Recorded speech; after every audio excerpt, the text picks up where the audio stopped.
Saudara-saudara sekalian, salah satu hal yang sangat penting dalam pembahasan saya dengan Presiden Macron adalah apa yang disampaikan oleh Presiden Macron tentang kehendak Perancis untuk mendorong penyelesaian damai masalah Palestina,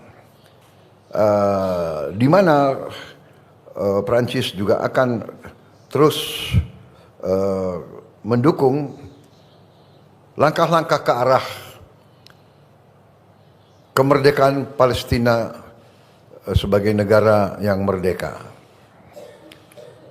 Juga Perancis akan terus mendesak segera diberlakunya penghentian kegiatan bersenjata di Gaza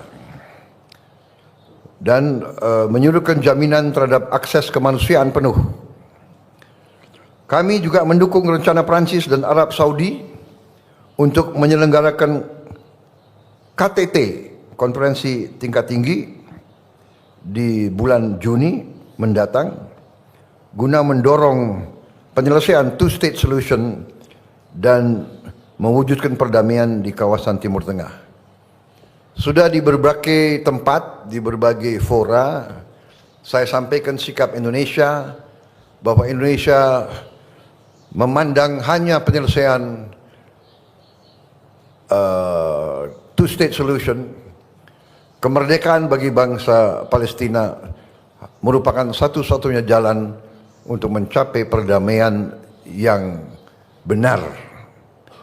Tapi di samping itu pun saya tegaskan bahwa kita juga harus mengakui dan menjamin hak Israel untuk berdiri sebagai negara yang berdaulat dan negara yang harus juga diperhatikan dan dijamin keamanannya.